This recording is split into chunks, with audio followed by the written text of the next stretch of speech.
Elhamdülillah ve salatu ve selamu ala Resulillah. Allah'ın selamı, rahmeti ve bereketi üzerinize olsun. Başlangıçta bu sempozyumun yapılması konusundaki emeklerinden dolayı Peygamber Sevdaları Vakfı'na aynı zamanda da Hüdapar'a çok teşekkür ediyorum bu güzel çalışmalarından dolayı. Aslında baktığımızda bu arada konuşmacının sesi kesik geliyor efendim. Ondan dolayı sıkıntı yaşamaktayız. Bilginiz olsun. Müslümanlara karşı ve Peygamberimize karşı ne yazık ki bir düşmanlık söz konusu ve farklı bir söylemler söz konusu. Yani ifade özgürlüğünden bahsedebiliyorlar ama ne yazık ki Müslümanlara karşı yapılan saldırılardan bahsedemiyor. Ya da örneğin mesela bir Müslüman ülkenin başkanı ne kadar da yetkisi olsa bile Müslümanlara karşı, Peygamberimize karşı yapılan saldırılara karşı herhangi bir şey söyleyememekte ve ifade özgürlüğünü kullanamaktadırlar. Ve Fransa Cumhurbaşkanı'na baktığımız zaman ifade özgürlüğünü kullanarak Müslümanlara karşı, İslamiyet'e karşı saldırı düzenleyebilir. Aslında çok bir paradoksal çerçevesini ve silsilesini yaşamaktayız. Onun için eğer Allah tarafından eğer illa tansuru fakat nasrullah yani Allah tarafından eğer siz de zafer vermeyecekseniz Allah tarafından zafer ulaştırılacağı şeklinde ayet-i kerimenin de mealesi söz konusu. Yani aynı zamanda da Peygamberimizin mutlaka nasret etmemiz gerekiyor. Mutlaka zafere ulaştırmamız gerekiyor ve hep birlikte bu yol üzerinde hareket etmemiz gerekiyor. Ne yazık ki bizim toplumumuz olabilir, toplumlarımız olabilir ve hükümetlerimiz gerçekten de çok geç kaldılar ve hükümetlerimiz ne yazık ki aslında gecikmiş oldu. Ama Küveyt mesela örneğin Küveyt baktığımız zaman Küveyt'in çok önemli bir inisiyatif söz konusu. Küveyt'ten sonra da Türkiye'nin de aynı zamanda da ve Türkiye Cumhurbaşkanı'nın da ortaya koymuş oldukları ve İsrail'e karşı despot sistemlerine karşı ve İslamofobiye karşı ortaya koydukları bir söylemler silsilesi söz konusu ve bunlar takdire şayandır. Ama bunlar hepsi bizim emeklerimizle birlikte bir şeyler yapmamız gerekiyor. Ve planlı bir şekilde çizilmiş bir şekilde bir stratejimizin olması gerekiyor. Ve ne yapmamız gerektiği çok önemli. Yani Batı'nın Batı'nın ablukasına yani Batı mallarının ablukasına yönelik bir çalışmamız gerekiyor ve aynı zamanda da bizim toplum üzerindeki etkilerini mutlaka görmemiz gerekiyor ve bunu çok planlı bir şekilde yapmamız gerekiyor. Yani Müslüman halklarının Peygamberimizin mutlaka nasrata, mutlaka zafer ulaştırması yönünde de aslında senet olmamız gerekiyor, destek olmamız gerekiyor. Ve bu bizim üzerimizdeki sorumluluğun da bir nebzesi, bir kısmını yerine getirmemiz gerekiyor ve üzerimize düşen görevini mutlaka yapmamız gerekiyor.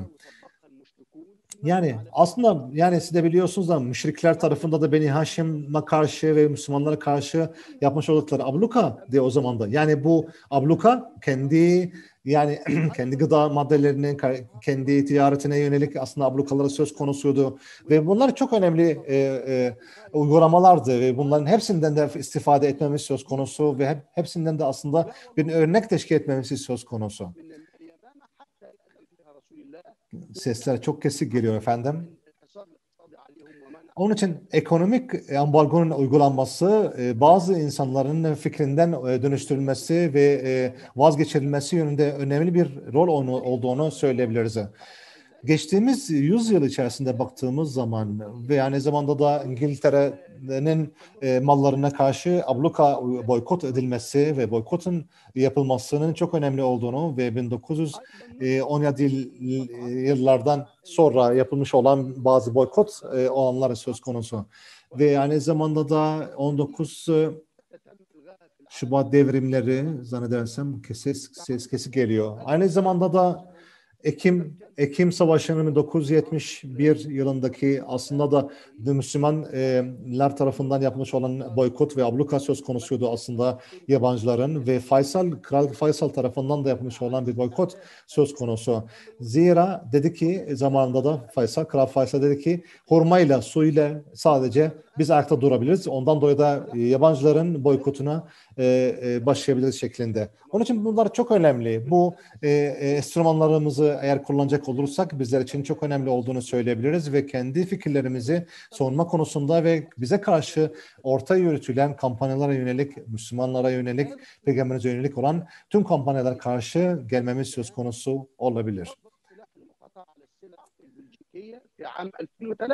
2003 yılında da aynı zamanda da Belçika'nın da kendi ürünlerine bir boykot uygulama söz konusu Müslümanlar tarafından ve bunlar çok önemliydi. Zira Belçika Mahkemesi tarafından Müslümanlara yönelik bir kararlarına karşı bir boykot söz konusuydu.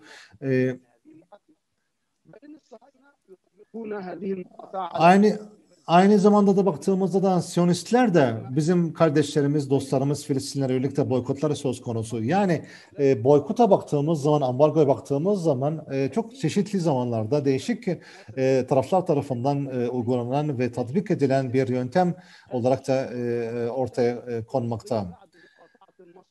Aynı zamanda da Mısır'da bir özellikle intifada zamanında da Mısır'ın da belli başlı firmalara yönelik bir boykotu söz konusu. Efendim ses kesi geldiği için mümkün olduğunca gelinen sesler doğrultusunda çeviri yapmaktayız. Bilginize sığınıyoruz. Aynı zamanda da bugünlere baktığımız zaman aynı zamanda da yani Fransız ürünlerine karşı yapmamız gerekiyor, boykot etmemiz gerekiyor. Yani Fransa kendisi şu anda da mesela Amerika Birleşik Devletleri'ne karşı olan hem İngilizceye karşı aslında boykotu söz konusu, aynı zamanda da Amerikan mallarına karşı boykotu söz konusu. Yani Batarlar da kendi alanındaki boykotu uygulamaları söz konusu olabiliyorum. Onun için bu boykotların bazıları aslında iyi niyetle çıkmış olan bir davranış biçimi. Örneğin sadece karşı tarafa zarar vermek ve aynı zamanda da kendi fikirlerini ortaya ya da empoze etme açısından. Örneğin mesela bir bakkal ya da bir süpermarket kendine yani sana karşı bir küfür ederse ya da kendi çocuklarına karşı bir küfürbazlık içerisinde bulunursa siz o zaman da siz o marketten ya da o süpermarketten siz alışveriş yapar mısınız? Asla yapmazsınız. Örneğin peki Peygamberimize yönelik herhangi bir küfürbazlık edildiği zaman, herhangi bir küfür edildiği zaman nasıl yabancıların ortaya koymuş oldukları mallarını satın alabiliyoruz? Bunu göz önünde bulundurmamız gerekiyor. Onun için planlı bir şekilde ve şeriat olarak da şeriattan dolayı bu bir zarurettir ve ekonomik olarak da zarurettir. Ekonomik olarak baktığımız zaman boykotun çok önemli olduğunu söylemekteyiz. Zira karşıya yapmış olduğumuz baskı, yani ekonomik baskı kendi fikirlerinden vazgeçmesi açısından önemlidir. Zira baktığımız zaman yani biz Fransa'ya baktığımız zaman yani siyasetler ne kadar onlar yönetiyorsa ama oradaki Fransa'daki aslında daha çok yöneticiler aslında daha çok tüccarlardır. Yani para, malın ve ekonominin de dengesini kim sağlıyorsa, kim tutuyorsa kendi elinde, onun üzerindeki aslında yapacağımız herhangi bir baskı bizim kendi fikirlerimize ulaşmamız açısından onun önemli olduğunu düşünmekteyiz ve bunu söyleyebiliriz. Onun için siyaset anlamdaki ekonomik yaptırımların ne kadar önemli olduğunu tekrar deklare etmek istiyorum. Aynı zamanda da yani Fransız hizmetlere karşı, Fransız mallarına karşı boykot edilmenin ne kadar önemli olduğunu deklare etmek istiyorum. Aynı zamanda baktığımız zaman yani Fransa halihazırda 2. Dünya Savaşı'ndan itibaren yaşamamış olduğu bir sıkıntı söz konusu ve bir mali ve ekonomik kriz söz konusu. Bizler de eğer biz bu şekilde boykot yapacak olursak Müslümanlar olarak da biz bu ekonomik sıkıntının üzerine daha da fazla sıkıntı yaratarak Fransa'daki düşüncelerinden vazgeçirmemiz söz konusu olabilir ve kendi fikirlerimizi savunabiliriz. Onun için çok planlı bir şekilde hem şeriat zaruretinden dolayı aynı zamanda da ekonomik yaptırımlarının nedenli güçlü olduğunu ve önemli olduğunu ortaya koyma açısından önemli olduğunu düşünmekteyiz. Yani Körfez ülkelerine baktığımız zaman belki yabancılardan özellikle Fransa'dan gelen malların %40'ı söz konusu teşkil etmekte toplam. Yani baktığımız zaman mesela yapılan ihracatın daha çok aslında yani mücevher, et, farklı mesela giyim malzemesi, elektrik malzemeleri, ilaç malzemeleri, arabaları. Yani baktığımız zaman bu denli mesela malları, saymış olduğum malların kendi içsel olarak, kendi yöresel olarak ya da yerel olarak yapmamız söz konusu, ulusal anlamda Müslüman ülkeler olarak da bunu yapmamız söz konusu. Yapabiliriz, kendimizce geliştirebiliriz. Yani başkalarına neden muhtaç olalım ki? Onun için Arap ülkelerine baktığımız zaman bunu yapabilecek bazı aslında imkanları söz konusu ve bunun üstesinden gelmemiz mümkündür. Bu şekilde kendimizi geliştirerek, boykota geliştirecek şekilde ve ortaya koyacak şekilde kendimizi ortaya koyabiliriz.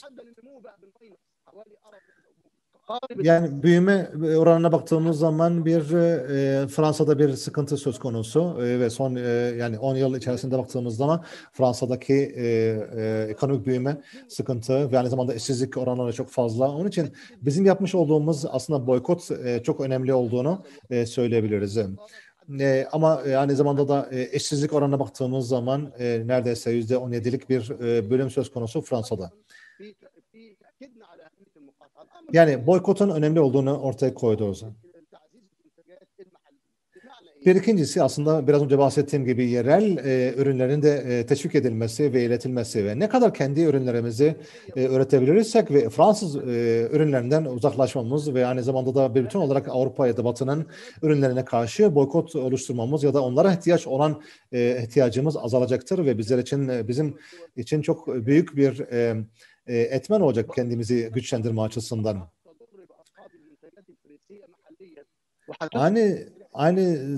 Aynı zamanda da mesela yani bir bütün olarak da baktığımız zaman boykotun büyük bir etkisi olacağını düşünmekteyiz Fransız ekonomisi açısından. Bazı arabulucular söz konusu ya da hani arabulucular hani özellikle hani aradaki insanlar diyebileceğimiz aletleri ihtiva eden ya da ithal eden insanlar üzerindeki herhangi bir etkisi söz konusu olmayacaktır. Ama bir bütün olarak baktığımızda özellikle ekonomik anlamdaki bir büyük adım attığımızda bizim büyük bir güç elde edeceğimizi söyleyebiliriz. Peygamberimiz de aynı zamanda da bunu tavsiye etmekte. Aslında kendi ihtiyaçlarımızı kendimiz karşılamamız konusunda da teveccühleri söz konusu. Onun için bizler hem kendimizi güçlendirerek hem de aynı zamanda da batıya yönelik olan bağımlılığımızı azaltacak şekilde hareket edecek olursak stratejik anlamda bunu yapabiliriz.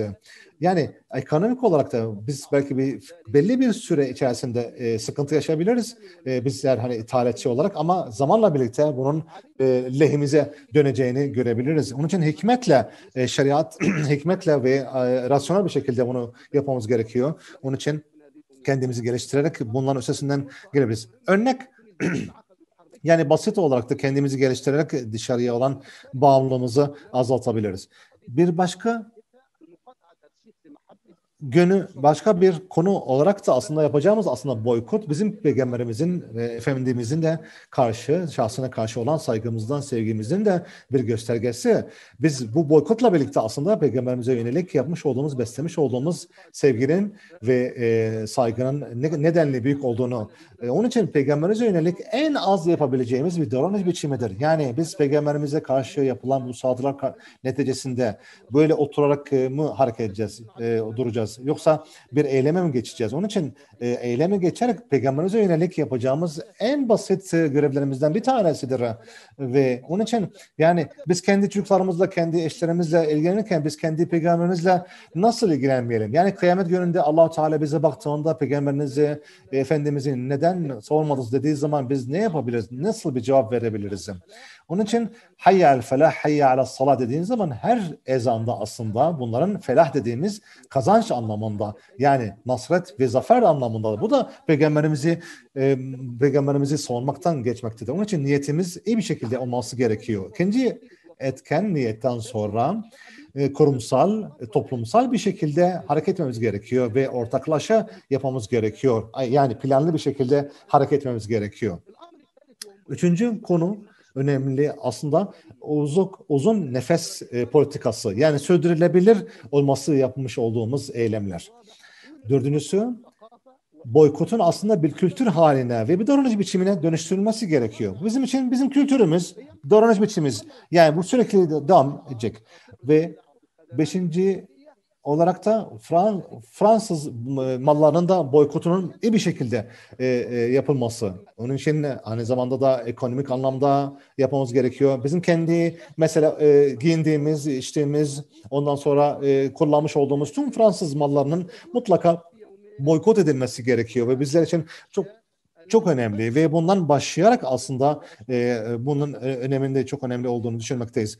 Bir son olarak da ne yazık ki bizler hal hazırda نجح بايدن في تسويق هذه القضيه. yani aslında bu olayı iyi bir şekilde lanse edemeyişimiz, iyi bir şekilde ortaya koymayışımız aslında. Onun için bizler Müslümanlar olarak da aslında ve aynı zamanda kendimizi uğraştırmamız gerekiyor ve kendi aslında peygamberimizi İslami anlamda mutlaka sevmemiz gerekiyor. Ama yapmış olduğumuz bu sevgiyi halihazırdaki davranış biçimimize ve hayat felsefemize yansıtmamız gerekiyor. Psikolojik olarak, şeriat olarak planlı bir şekilde siyasi, ekonomik ve hukuksal olarak da mutlaka planlı bir boykot oluşması ve oluşturmamız gerekiyor ki iyi netice alabilelim ki biz de neticeye varalım. Ben çok teşekkür ediyorum benim için. Çok sağ olun, saygılar sunuyorum.